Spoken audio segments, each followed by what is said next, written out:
Hey Jason, this video is for you. This is how I would recommend you building your PC for less than $1,000. I converted everything over to Canadian, so it should be accurate. And I'm just going to tell you what I put in it, and I'll give you a link to the list and all the different components.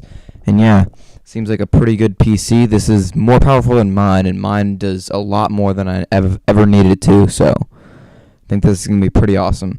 To start off, for your graphics card, I have a GeForce GTX 560 Superclocked. It's a 2 gigabyte graphics card. Really good. Great graphics.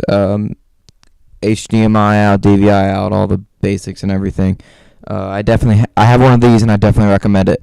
So that's what I have for the graphics card, and that would be $190 Canadian. The next thing I have is for your RAM, and that's Komputerbay 32 gigabyte RAM set. That's 4 8 gigabyte sticks, and I personally have 16 in my computer, and I know that 16 works great, and I think 32 is going to be more than enough for what you need to do, since I know you want to do like streaming and recording and playing games like Battlefield 3 all at the same time. So you're going to need that much RAM, so I'd recommend doing that instead of 32 gigabytes, and that's going to be $130. The next I have is, again, another component I have in my computer, which is the Intel Core i5 3570K quad processor, 3.4 gigahertz. This one's $230, and as you know, it's an i5, works really great.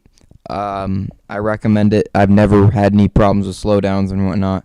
So, a good processor for gaming, video editing, and should be able to do everything at the same time. Really good for multitasking. The next thing I have for the motherboard, which honestly for the motherboard, it's not really that important which one you get.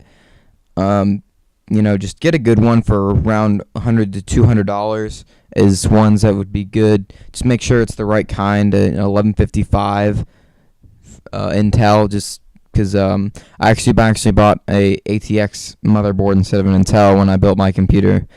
And yeah, I never realized that till I bought it, but definitely make sure you get an Intel. And I've picked out for $110 the Gigabyte Intel 277 LGA 1155 dual UEFI BIOS ATX motherboard, and just 4 slots for RAM, like 8 USB ports.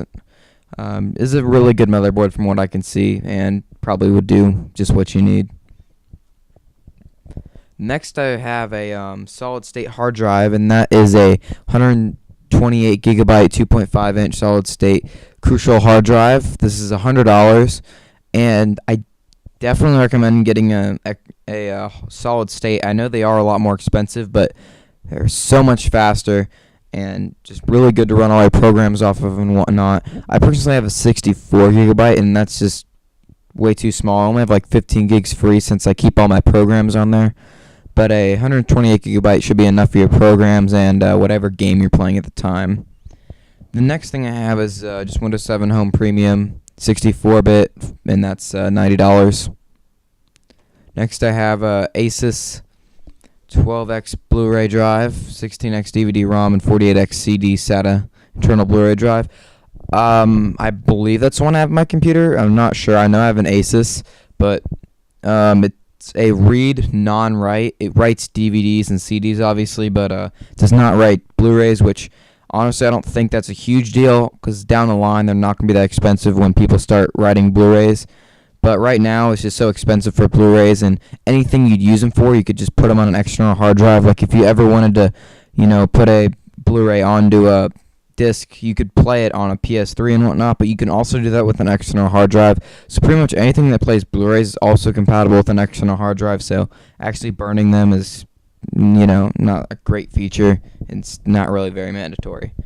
The next thing I have is that thing was $50. I don't think I said that, but the Blu-ray drive is $50.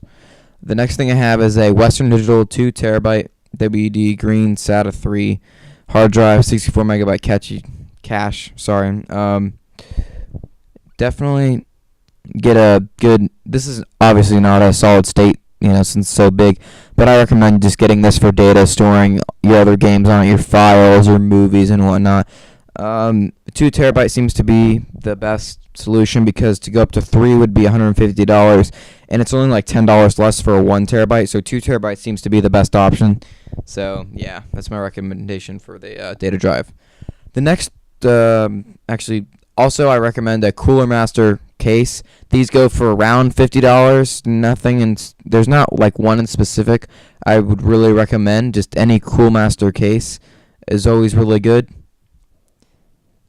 The next I have a 700 watt power supply, and I don't have the model number on this handy, but it's an Aquacool, and does everything I need it to. Really, 700 watts should be good for whatever you need and everything in this computer.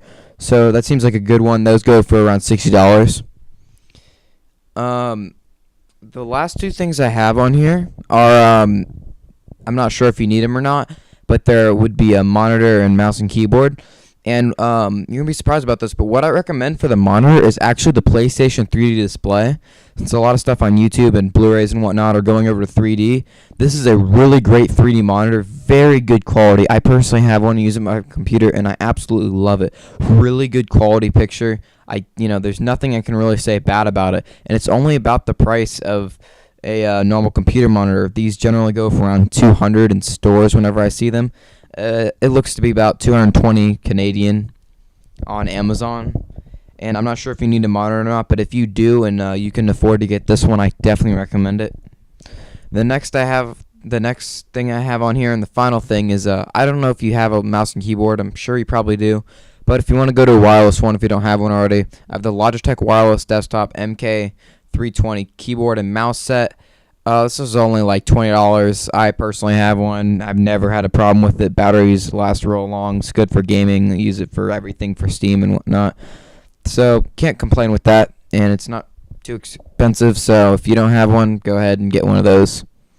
So yeah, that's everything I've picked out. I hope that I can help you a little bit in picking out some parts. This should be with mouse and keyboard about 1,200 Canadian, and without it you're going to be looking at more like less than 1,000. So that was my goal, was to do something for less than 1,000. And yeah, I hope this helps, and I'll see you later. Tell me if there's anything else I can do to help. Bye.